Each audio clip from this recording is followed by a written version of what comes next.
Divine Thoughts, a journey to the innermost recesses of our soul. മിശിഹായ്ക്ക് സ്തുതിയായിരിക്കട്ടെ. സ്ലീഹാകാലത്ത് നമ്മുടെ ധ്യാന വിഷയം ഈശോയുടെ സ്ലീഹന്മാരായ 12 പേര് അവിടുത്തെ സുവിശേഷവുമായി ലോകത്തിന് നാനാഭാഗങ്ങളിലേക്കും പോയി ഈ സുവിശേഷം സ്വീകരിച്ചവരെ മാമോദിസ മുക്കി മിശിഹായുടെ മാർഗത്തിൽ ചരിക്കുന്നതിന് ആവശ്യമായ പ്രബോധനങ്ങൾ ഈശോയുടെ തന്നെ പ്രബോധനങ്ങളുടെ വെളിച്ചത്തിൽ നൽകുന്നതാണല്ലോ. സ്ലീഹാകാലത്തെ 5-ാം ഞായറാഴ്ച നമ്മൾ വായിച്ച് ധ്യാനിക്കുന്നത് ലൂക്കായുടെ സുവിശേഷം 12-ാം അധ്യായം 22 മുതലുള്ള വാക്യങ്ങളാണ്. ഈ 12-ാം അധ്യായം തന്നെ ഈശോയുടെ ഓർസലമിലേക്കുള്ള ദീർഘമായ യാത്രാ വിവരണത്തിന്റെ മധ്യയാണ് കാണപ്പെടുന്നത്. 9-ാം അധ്യായത്തിൽ തൻ്റെ ശിഷ്യരുമൊത്ത് തൻ്റെ പീഡാസഹന മരണോത്ഥാനങ്ങളെ ലക്ഷ്യം വച്ചുകൊണ്ട് ഓർസലമിലേക്ക് യാത്ര ചെയ്യുന്ന ഈശോ 19-ാം അധ്യായം 28-ാം വാക്യത്തിലാണ് ഓർസലേം നഗരിയിലേക്ക് രാജകീയമായി പ്രവേശിക്കുന്നത്. ഈ 10 അധ്യായങ്ങളിൽ തന്നെ അനുഗമിക്കുന്നവർ അന്ന് ശിഷ്യന്മാർക്ക് അവിടുന്ന് പകർന്നു കൊടുത്തത് ആ പ്രബോധനങ്ങൾ തന്നെയാണ് പുതിയ സമൂഹങ്ങൾക്ക്, ഈശോയിൽ വിശ്വസിക്കുന്ന സമൂഹങ്ങൾക്ക് സ്ലീഹന്മാർ പകർന്നു നൽകിയത്.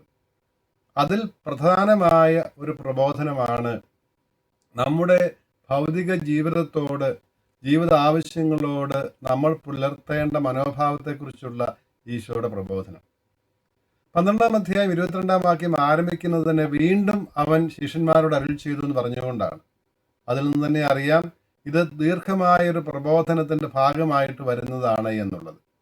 വീണ്ടും അവിടുന്ന് പറയുന്നത്, ആകയാൽ എന്ത് ഭക്ഷിക്കുമെന്ന് ജീവനെക്കുറിച്ചോ എന്ത് ധരിക്കുമെന്ന് ശരീരത്തെക്കുറിച്ചോ നിങ്ങൾ ഉത്കണ്ഠാകുലരാകേണ്ടായെന്ന്. ആകയാൽ എന്ന് പറയുമ്പോൾ അതിന് മുൻപ് പറഞ്ഞതിൻ്റെ തുടർച്ചയാണ്, അതിൻ്റെ ഉപസംഹാരമാണ് എന്നുള്ളത് വ്യക്തമാണ്. എന്താണ് തൊട്ട് മുൻപ് പറയുന്നത്? ഇതിന് തൊട്ട് മുൻപ് നമ്മൾ കാണുന്നത് ഭോഷനായ ധനികന്റെ ഉപമയാണ്. നമുക്കൊക്കെ സുപരിചിതമായ ഭോഷനായ ധനികന്റെ ഉപമ.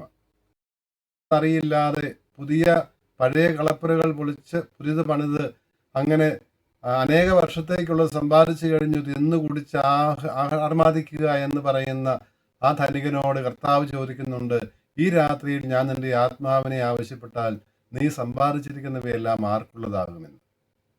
അപ്പോൾ അതിന് തുടർച്ചയായിട്ടാണ് ഈശോ പറയുന്നത്. അതിൻ്റെ കൺക്ലൂഷൻ എന്നുകൊണ്ട് അവിടുന്ന് പറഞ്ഞു, ഈ ലോകത്തിൻ്റെ സമ്പത്തുകൾ മാത്രം വാരിക്കൂട്ടുന്നവർ ദൈവത്തിങ്കിലേക്ക് സമ്പന്നരാകാതെ, ദൈവത്തിന് മുൻപിൽ സമ്പന്നരാകാതെ ഈ ലോകത്തിൻ്റെ വസ്തുക്കൾ കൊണ്ട് മാത്രം സമ്പന്നരാകുന്നവർ ഇതുപോലെ തന്നെയാണ്, അവരുടെ ജീവിതം അർത്ഥശൂന്യമായിരിക്കും, നിഷ്ഫലമായിരിക്കുമെന്ന് അവിടുന്ന് പറഞ്ഞു. അതുകൊണ്ട് തൻ്റെ ശിഷ്യന്മാർക്കുണ്ടാകേണ്ട മനോഭാവം എന്താണെന്നാണ് 22 മുതലുള്ള വാക്യങ്ങളിൽ ഈശോ വ്യക്തമാക്കുന്നത്. അവിടുന്ന് പറയുകയാണ്, ജീവൻ എന്ത് ഭക്ഷിക്കുമെന്ന് ജീവനെക്കുറിച്ചോ, ജീവൻ നിലനിർത്തുവാൻ ഭക്ഷണം മനുഷ്യന് ആവശ്യമാണ്, അല്ലെങ്കിൽ എന്ത് ധരിക്കുമെന്ന് ശരീരത്തെക്കുറിച്ചോ, ശരീരത്തിന് നഗ്നത മറിക്കുന്നതിന് മാത്രമല്ല മനുഷ്യന്റെ പ്രാഥമിക ആവശ്യങ്ങളിൽപ്പെട്ടതാണ്. പക്ഷെ അവയെക്കുറിച്ച് പോലും നിങ്ങൾ ഉത്കണ്ഠാകുലരാകേണ്ട, കാരണം ജീവൻ ഭക്ഷണത്തെക്കാളും ശരീരം വസ്ത്രത്തെക്കാളും ഉപരിയാണ് എന്ന് അവിടുന്ന് പറയുകയാണ്. അത് തന്നെയുമല്ല, ആകുലപ്പെടുന്നത് കൊണ്ട്, ഉത്കണ്ഠാകുലരാകുന്നത് കൊണ്ട് ആയുസിന്റെ ഒരു വിനാഴിക പോലും വർദ്ധിപ്പിക്കുവാൻ നമുക്ക് ആർക്കും സാധിക്കുക ഇല്ല എന്നുള്ള നിസ്സഹായതയും അവിടുന്ന് വ്യക്തമാക്കുന്നുണ്ട്. പിന്നെ എന്താണ് ആവശ്യമായിട്ടുള്ളത്? അവിടുത്തെ രാജ്യവും അതിൻ്റെ നീതിയും അന്വേഷിക്കുക, ദൈവരാജ്യം അന്വേഷിക്കുക, ദൈവത്തിൻ്റെ ഹിതത്തിന് വിധേയരായി ജീവിക്കുക, ദൈവത്തിൻ്റെ വെളിപ്പെടുത്തലായ ഈശോയുടെ പ്രബോധനങ്ങൾക്കനുസരിച്ച് ജീവിക്കുക, അവിടുന്ന് കാണിച്ചു തന്ന വഴിയെ നടക്കുക എന്നുള്ളതാണ് കരണീയമായിട്ടുള്ളത്, തൻ്റെ ശിഷ്യർ അനുകരിക്കേണ്ടത് എന്ന് അവിടുന്ന് വ്യക്തമാക്കുകയാണ്. ധനികനായ ആ ഭോഷനായ ആ ധനികൻ, അവന് സമ്പത്തുണ്ടായതല്ല പ്രശ്നമെന്ന് ജോൺ ക്രിസോസ്തോം സഭാപിതാവ് പറയും. സമ്പത്ത് ദൈവത്തിൻ്റെ ദാനമാണെന്നുള്ളത് അവൻ തിരിച്ചറിയാതെ എങ്ങനെയാണ് അവൻ ശ്രമിച്ചതാണ്. ആ മിഥ്യാ ചിന്തയാണ്, ധാരണയാണ് അവനെ അപകടത്തിലാക്കിയത് എന്നാണ് ക്രിസോസ്തോം പറയുക.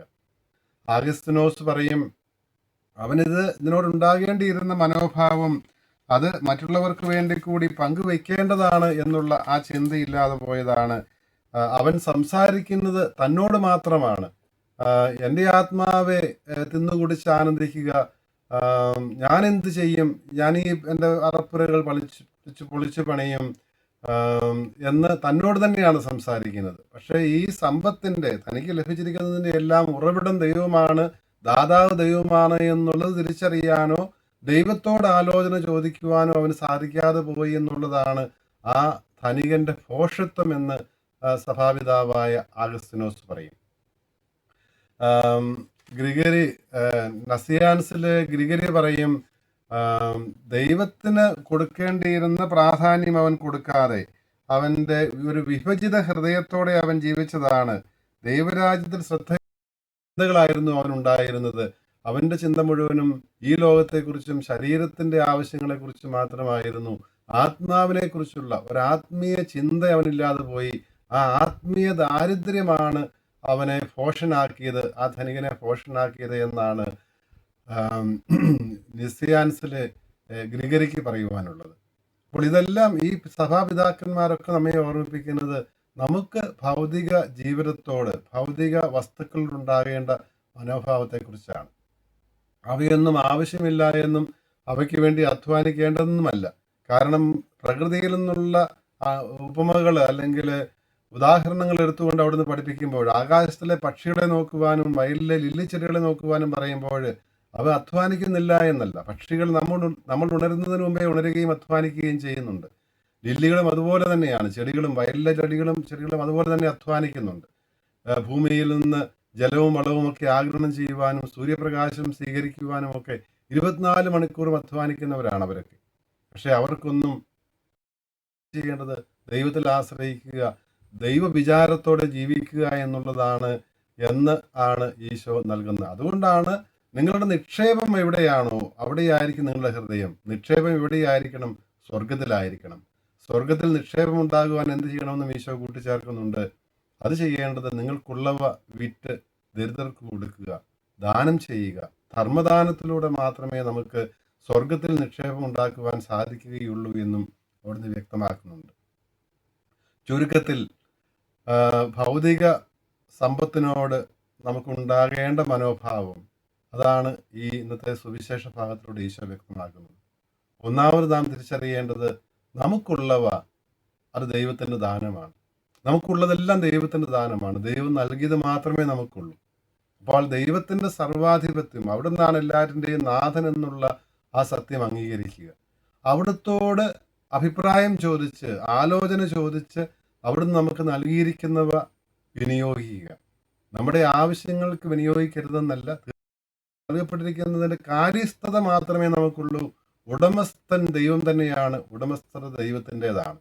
അപ്പോൾ വിശ്വസ്തനായ കാര്യസ്ഥനെ പോലെ നമുക്ക് ഏൽപ്പിക്കപ്പെട്ടിരിക്കുന്നവ കൈകാര്യം ചെയ്യുവാനാണ് നമ്മൾ പരിശീലിക്കേണ്ടത്.